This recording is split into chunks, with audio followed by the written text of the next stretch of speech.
All right, how's everybody doing? So we're gonna dive straight in to my vehicle trauma kit. So this, as you can see, about the size of it, it is a little bit bigger, but this always rides in the trunk of my vehicle. No matter what vehicle I'm taking personally, this kit will always be in there. And this is a trauma kit or medical kit for anything that could happen out on the road or while I'm at some location and medical attention is needed.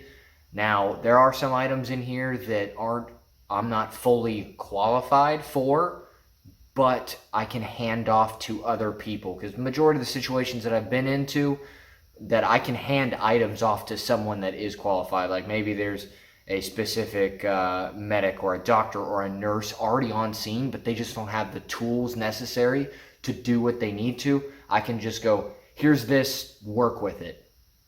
So immediately I'm just going to go over the outside of it. I keep the bag reasonably slick on the outside, except for one specific side. Now I have a seatbelt cutter by Benchmade, along with specific chem lights, just in case it's dark out, I need to see what I'm doing or mark something, or hey, over by the red chem stick there is this person or this situation or this item or something along those lines. I can mark it. I also have an ultralight headlamp, and specifically for if I'm busy utilizing my hands for maybe pressure and then stuffing or just a multitude of anything, I don't want to be holding a flashlight while having one hand. It kind of diminishes the capabilities of you being able to perform what you need to do. So having that hands-free light is a way better option than fiddling with it, or hey, you come over here, instead of holding pressure, I just need you to hold the light. No, I don't really like doing that. So that always rides up here with really easy access. Immediately once I go into, I carry masks and then small amount of tongue depressors or something like that, mainly for, say, vomit or something like that in a mouth. I can clear it if needed. Now they tell you, hey, use your finger, but then the whole argument of, well, if they seize and they bite your finger off, and I'm not going to get into the details how you perform medical stuff. I'm just going to show you what I have. That's not my intention in this video. So I'm going to open it up all the way, and you're going to see kind of a couple different modules immediately.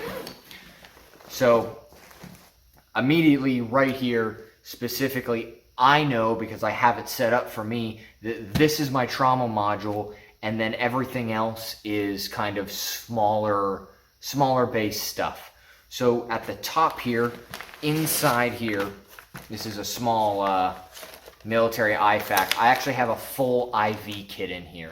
There's an IV bag and all the necessary items. I also have some water in there, but all the necessary tubing, the needles, everything to perform and start an IV. Now myself, I will probably not be doing this unless it's a last case scenario, just due to I don't have much practice at all doing this.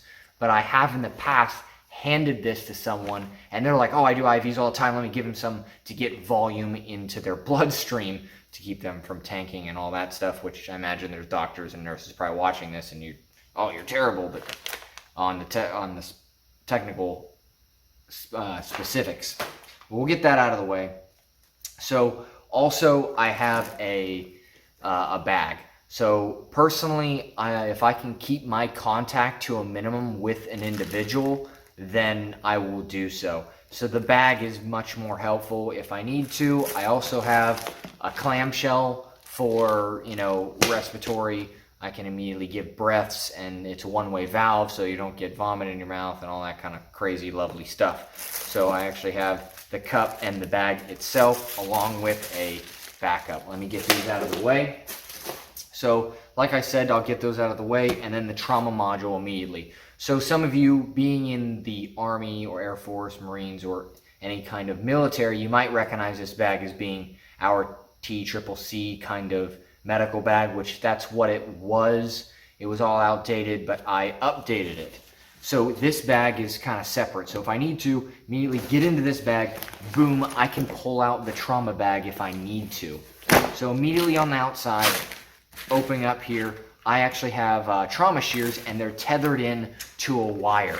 So anywhere you go, they're gonna come right back to the same spot, because a lot of times you'll set them down and then you lose them, but they're always gonna be tethered. I can take these off if I need to, but I prefer them to be always tethered to the bag, so I always know where they are. If I can find the bag, I can find the trauma shears to get what I need. Now there's a smaller pouch in here, and this is for, I carry eyepieces here just to cover up any damage to the eyes or whatnot after wrapping or anything like that, to keep, you know, foreign objects and other debris out in case there was an eye injury. And I specifically know that they are there. This can be grabbed a hold of or attached to anything, as you can see all the buckles and everything here. But immediately, double zipper. Always keep your zippers in the center, because you'll always know where they are. You can grab both of them and open them very quickly. That's just something that I do that makes it a little bit faster. So moving over to everything else, there's a tourniquet immediately on top, right away, just in case you need it, right? Hemorrhaging, anything like that. Blood loss, same situation. Along with, I have an Israeli bandage right up front. So moving on further and deeper into the bag, I have gloves, along with, here's some duct tape. Nasal pharyngeal airways are over here. There's a couple of them. I have tape, multiple different chem sticks in here for lighting purposes. Like I said, I have my headlamp, but it's nice to maybe crack one, leave one in there, so someone else late at night or dark out in a dark area, room, something like that, can kind of look into this bag and still be able to see. You can mark things with it, like I said previously. I also have tension pneumothorax, 2 needles. Hopefully you get it in the first one, because they're not that fun. I also have a couple extras. Also, down in the center here, kind of stuffed in, these are all chest seals. So I have I have 3 sets, 2 being the double. And immediately in here, I also have several quick clot, the combat gauze. So that's kind of like right on top. I know right where it is. This is also very vital to stopping that immediate bleeding. Also, bunch of gauze, as you can see, gauze here, gauze here, gauze.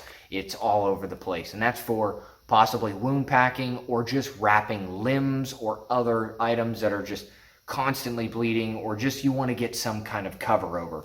And I also have other Israeli bandages. There are 2 over here. And moving in here, further down, I have sterile water bullets for like cuts, washing them out, something like that.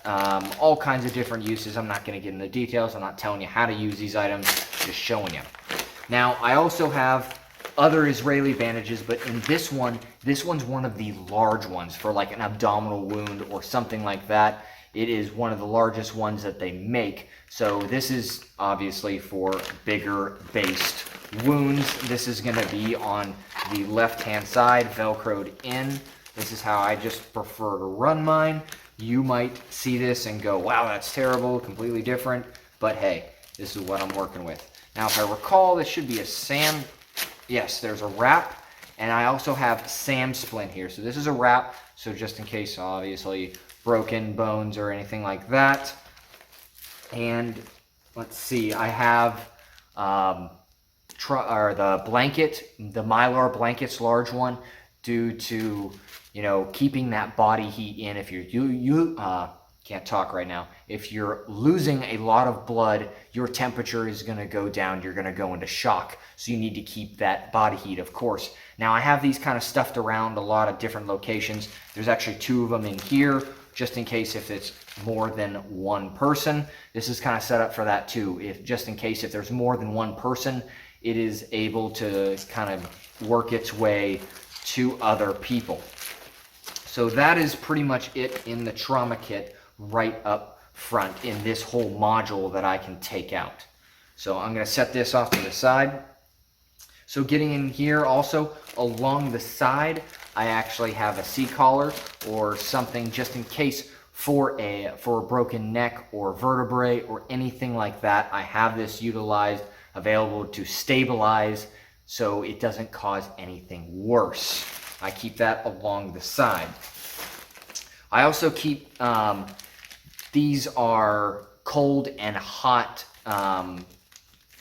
bags, so you can crush them and they instantly get cold. Cold packs, hot packs, couldn't think of it off the top of my head. And that's what I have these ready to go. Just crush them just in case something happens, say a very bad ankle injury or something that you need to stop swelling, along with heat along the other means. Also, I have another Israeli bandage. I don't know why this is out of here actually, but it was just kind of hanging out in there. And then here, this is 2 more SAM splints with a whole bunch of wraps for those broken bones. I have a couple. There's another one, like I said, over there, just ready to go. It is still sealed, but broken bones, too easy. You just tear it off, ready to roll. Normally I carry more water as well, just to flush out or even just drink or see if they need something like that. And I need to stock back up. Actually, I've utilized some. So now in here, this is kind of the smaller based stuff. This is another kit. Now, my trauma, like I said, we already went through that. And this is all the kind of smaller stuff. Now, this is actually a Walmart bought kit, but I personally completely overhauled it. I liked the kit itself, but I didn't really like what came in it. So I kind of modified it kind of heavily in putting what I want. So immediately in here, I have a flashlight right off the bat. This is actually an old Pelican. This has actually an old bulb, but it still works just fine. Now, this is a lot of the smaller stuff, like I said. So antibiotic ointment, along with some pills, something like aspirin, just basic stuff like that. Some gloves, sterile stuff. Also a lot of bandages, like Band-Aids, all different sizes. Different size gauze pads just for the smaller cuts and other things like that. I actually do have another SAM splint. This one's meant to be cut up for fingers or anything like that. Multiple different wraps. There's also tweezers, a small medical and drug guide is in here just in case the individual is taking something or has something in their hand, or say, which I've been to, an overdose on specific items and whatnot, and I didn't know what the pills, because they didn't have it, so I had to go ahead and look it up. So when actually medical technicians, it kind of saved them a little bit of time. Hey, this individual took this. This one's actually smaller. It has a whole bunch of little stuff inside it that this actually tears off in case you would need it. I don't know really why, but it's something nice maybe you can stuff in a pack. I don't plan on using it for that reason, but it is in here. And pretty much, let's see if I can get it actually back to where it was supposed to be. So that's all the smaller stuff. There is other things in here, safety pins and things like that, but no real need to go into the small details because everybody knows how to patch up Band-Aids and gauze and like little things.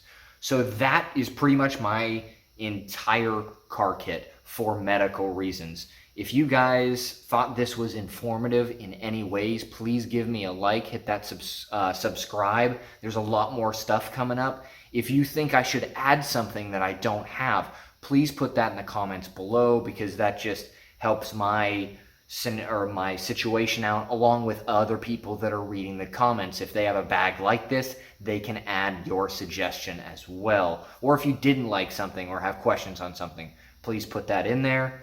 Thank you. I appreciate it. Everybody have a great day.